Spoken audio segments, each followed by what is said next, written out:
Hey everybody, Factsman here for www.sportsforumpicks.com. For you people on YouTube, visit our site www.sportsforumpicks.motherfucking.com. Want you to stop by, talk a little sports, read a couple of posts, enter a couple of contests, have some fun, maybe learn a thing or three.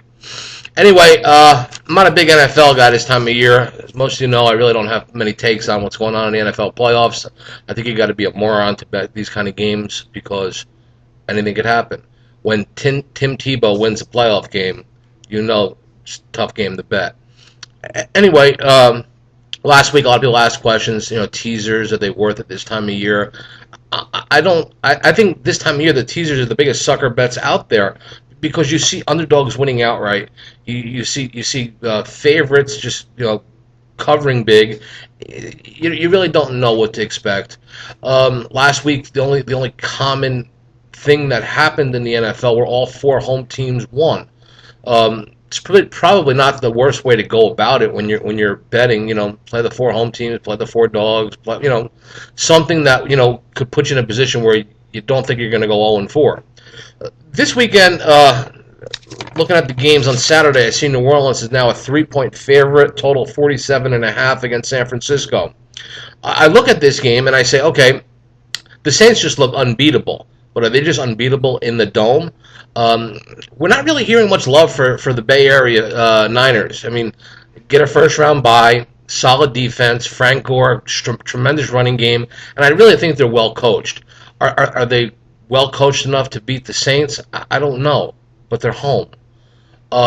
Second game is the Patriots are a 13.5-point favorite. I would imagine it would climb to 14 against Denver.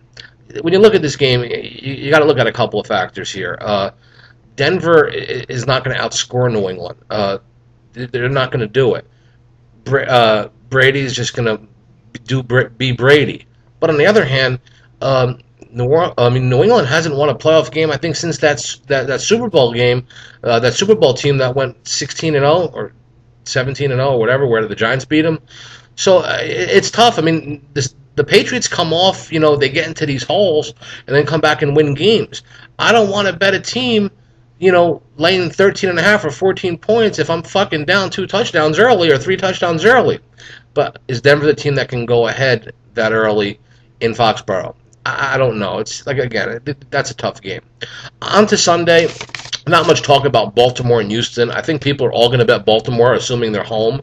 They beat Houston with Schaub last time, and now you're talking a third-string quarterback, who did okay last week. But they played Cincinnati at home. Let's face it.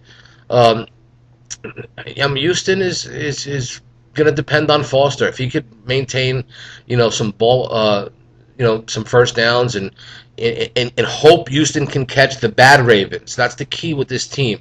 If you get the good Ravens, and the good Ravens are a team that strikes fast and strikes early, you're not going to have Flacco throw the ball, 30 or 40 times. If that happens, Baltimore might be in trouble. If you get them struggling early, having Flacco to have to throw, and you get the bad Ravens, Houston could pull an upset. Do I think it's going to happen? Probably not, but I figured I'd let you guys know about it. And then the last game is Green Bay and the Giants. I'm a big-time Giant fan. Grew up 4 miles from the stadium. I'm rooting for the Giants. And I always say, don't ever try to make a case for a team unless you really, truly feel they could win the game. I know a lot of people I talked to when the games ended last week, and they said, Green Bay buries the Giants. Buries the Giants. Then the line comes out, I think it came out at 9 or 8.5, and everybody said, hey, that's a lot of fucking points. Well, if you're going to bury a team, then now 7.5 or 8 is not a lot of points. I think we're forgetting that Green Bay is 14-1, MVP of the league, playing in Lambeau Field. But again, do we get the Giants, the Eli Manning that leads the NFL in fourth quarter touchdowns, or do we get the old Eli and the drop balls and the mistakes that the Giants made that put them in a position where they almost did not make the playoffs? Credit to the Giants. They have played well. They looked good last week, but that was Atlanta, who never wins a playoff game. The 2 wins before that to get them in, a Dallas team who does not win in December, and the Jets, who suck. So, I mean, it's a tough way to read. I mean, I think a lot of people are making comparisons to the Super Bowl team that the Giants had where they made that late run. And they're also saying, looking at last year and saying, who's the hottest team in the league last year? Green Bay, they went on to win the Super Bowl. I don't know if the Giants are the hottest team in football. I know they have weapons. I know if somehow they can get them defensive ends to keep Rodgers in the pocket and knock him down a few times, they got a puncher's chance. If they don't, it'll get ugly, and it'll get ugly fast. So, I mean, that's what the playoffs look like. Couple things I wanted to go over on playoff games. There's some props over at Bookmaker that kind of caught my eye. Haven't pulled the trigger on any of these yet, but there's something that maybe we could discuss in the forum. Prop number one. How many road teams will win this weekend in the NFL? Total is 1.5. What that basically means is, will 2 road teams win this weekend? You're going to have to lay minus 200 if you say that that won't. 2 road teams will not win. But I think if you break it down by math, you're talking about you're going to lose that bet. You're going to need a 13.5-point favorite to lose, which is probably unlikely.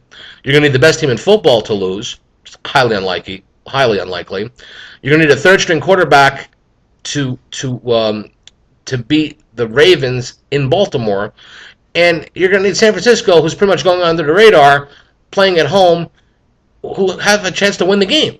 So maybe none of them will win, but 2 of them.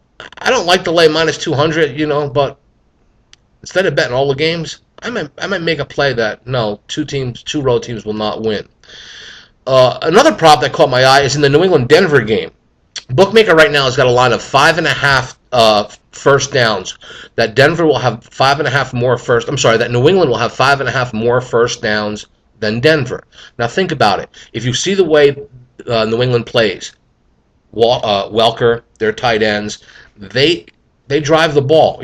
New England gets 5 or 6 first downs before they score. This ain't the big-time wide receivers out, 1-play touchdown Patriots. Denver, they don't consume long drives. They're not a team that's going to, take 8 minutes off the clock and march downfield. If you look at the way Denver wins, it's always some big play, a big pass play, a big, maybe a big run or something like that. But they're not going to take 8-minute drives and accumulate first downs. I would lay 5.5 first downs with New England, and thinking that the only chance New England would have to lose this game is some fluke plays, some special team plays, but 5.5. I mean that would mean that if New England had 20 first downs in the game, Denver would have to have 14. That won't happen. 15. That won't happen.